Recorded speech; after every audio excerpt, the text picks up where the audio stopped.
I-switch na lang natin yung ignition. Yan. So yan, kung makikita nyo yung halo switch natin, meron siyang ilaw. Yan.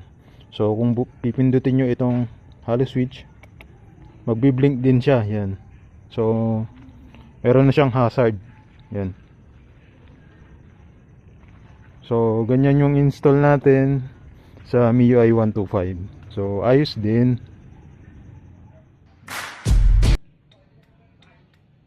Good day mga paps, welcome back sa aking YouTube channel. So ayan, at mag-install tayo ng hazard light sa MIUI 125 natin. So meron tayong halo switch.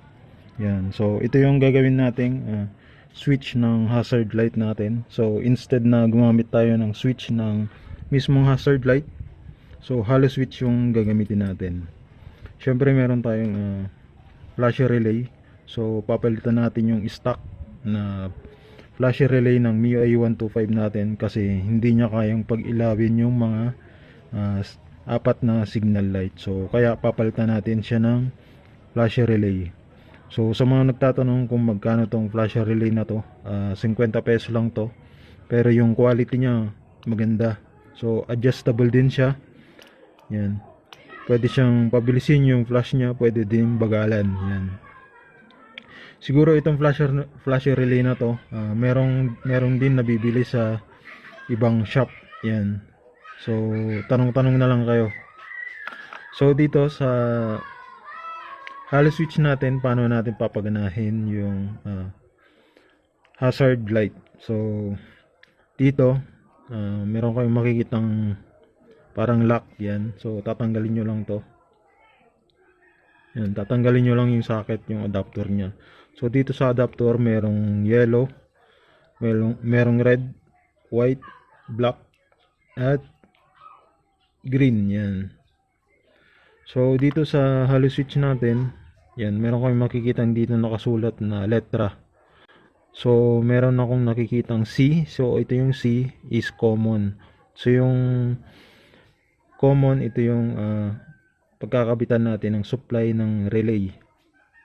So dito sa kabila sa gitna meron siyang NO. So yung NO normally open.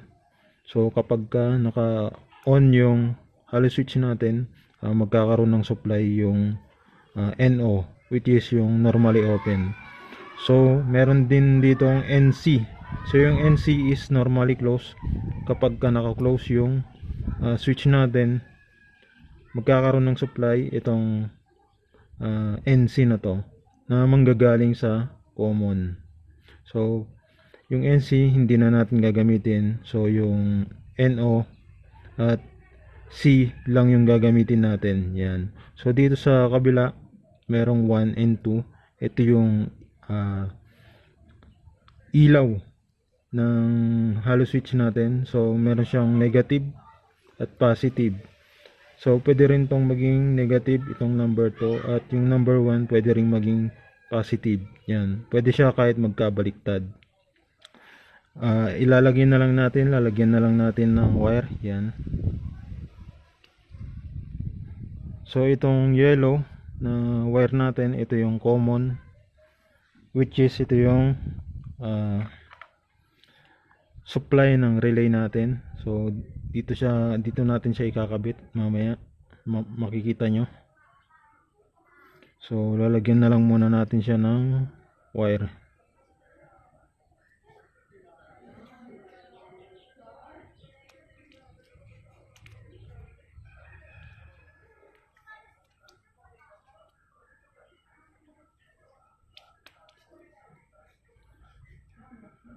So ito yung yellow wire natin, ito yung common, ito yung supply ng relay. So lalagyan ko siya ng palatandaan para mamaya hindi tayo malito. Yan. So ito naman yung NO, yung white, normally open. So itong negative ng ilaw ng halo switch natin, pagsasamahin natin siya. Yan. Mamaya makikita nyo kung ano yung resulta ng ating halo switch sa hazard light. Yan. So lalagyan natin siya ng wire. Yan. So itong wire, kung mapapansin nyo, meron siyang diode yan. So itong diode na to, for safety purposes lang, pwede din naman wala, pwede din meron. So kung napapansin nyo, meron siyang white, so ito yung positive niya, at ito naman yung banda dito sa baba, ay ito yung negative niya. So kapag binaliktad mo yung supply, so ito yung magiging supply natin, magkakaroon ng supply yung positive. So pagka ito yung nilagyan mo ng supply, itong positive, yung negative walang supply yan. So kaya naglagay tayo ng ganito diode for safety sa wiring natin yan. So itong wire natin ito, so bali dalawa siya, para siyang nag-split, naghiwalay yan. Tapos dito sa bandang negative, ito yung normally open at negative yan. Pagsasamahin natin siya.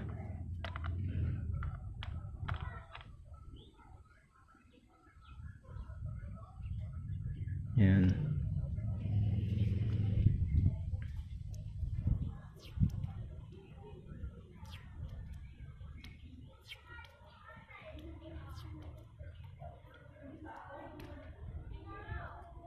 So itong diode pala natin, takpan na rin natin ng electrical tape para mas safety lalo.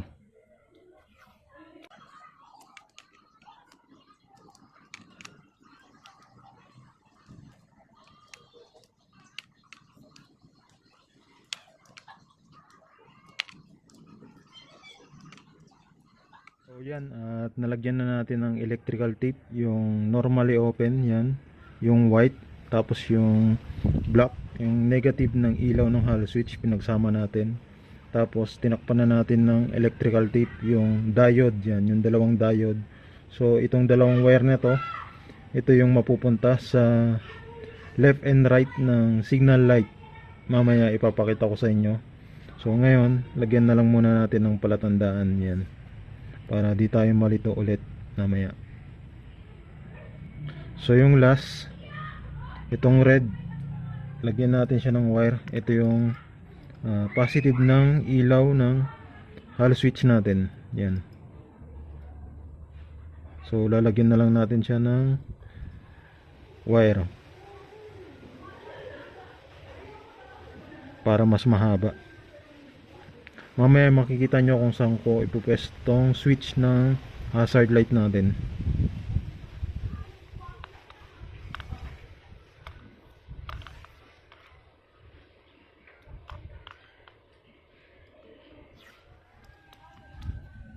Okay, so yan, nalagyan na natin siya ng wire yan. So ulitin ko lang, itong yellow na wire, ito yung common para sa supply ng flash relay. So ito yung white is normally open, magkasama yung black ng negative ng ilaw ng halo switch yan. So dito sa dulo niya merong naka-split na wire. Ito yung napupunta sa signal light, left and right yan. So ito naman yung red, ito naman yung positive ng ilaw ng halo switch yan. So separate natin siya yan. So lagyan na natin siya ng electrical tape para malinis na siya yan. Siya nga pala itong common, ito wala, ay common, itong normally close wala na to. So yan, lalagyan na lang natin siya ng wire, ay ng electrical tape yan, para mas malinis yung ating wiring.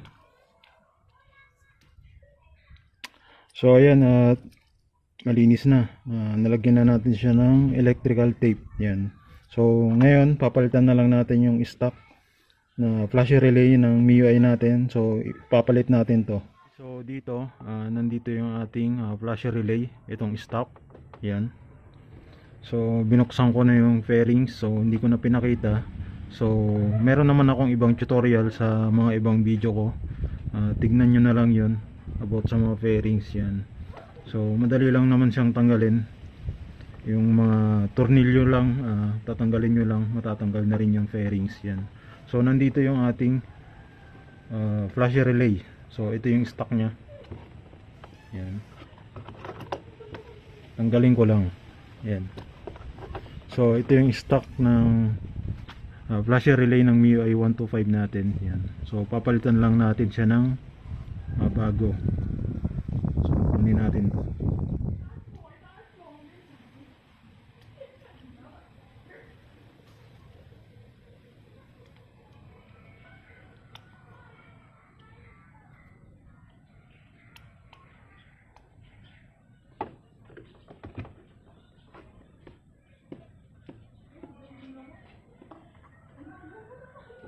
Na-replace na natin yung flasher relay ng stock. So napalitan na natin siya ng bago. Yan.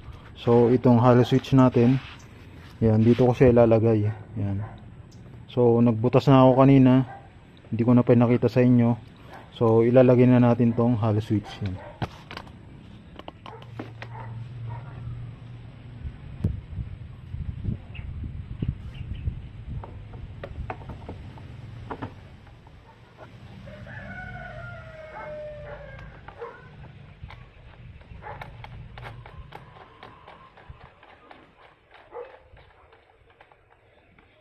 Okay, so dito tinanggal ko na yung cover, so di ko na pinakita. So ito yung ating wire ng halo switch. So dito meron siyang pattern at lock, so hindi natin siya mapapabaliktad. So hindi tayo magkakamali sa ating ginawang wiring. Ayan, so ikakabit ko na lang siya. So dito naman sa socket na to, ito yung kable ng switch ng left handle switch natin. So dito tayo kukuha ng supply ng flasher relay. So gagamitin natin yung test light na ginawa natin sa last video. So dito kailangan naka switch yung ignition. So hanapin natin yung supply ng flasher relay. Yan. Yan.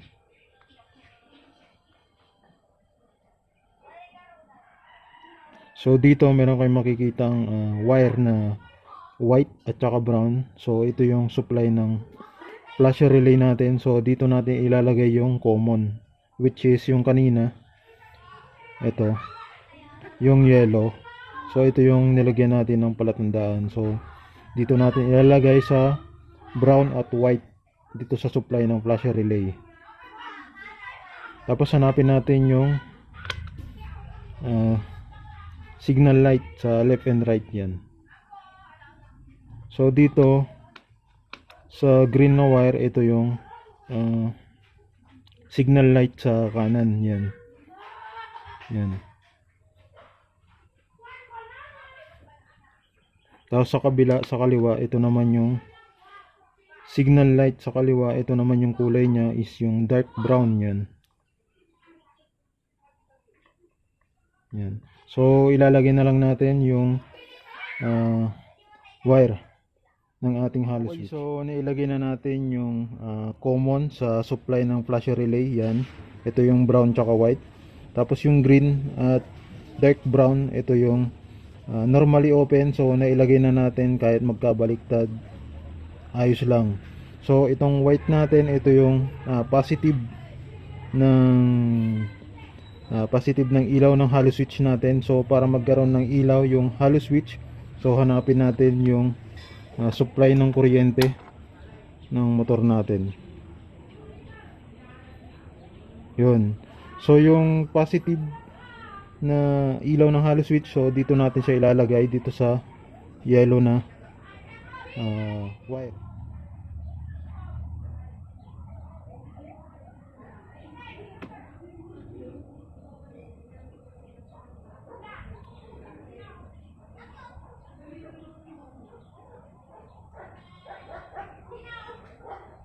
So ibabalik na lang natin sa kanyang connector. Yan.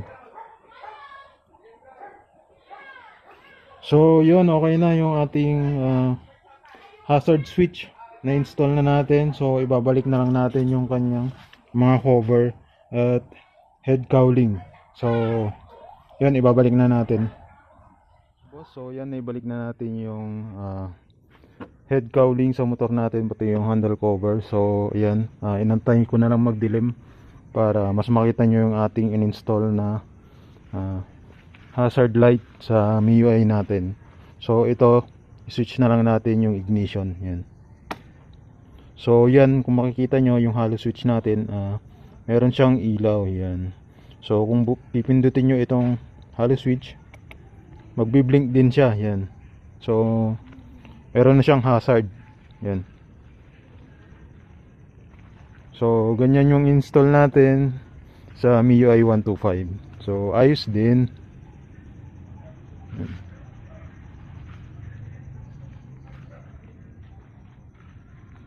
Alright. So yun lang mga boss, dito ko na tatapusin yung aking video. So maraming salamat sa pagsama ngayong araw. So kita-kits sa next vlog and ride safe sa inyo lahat.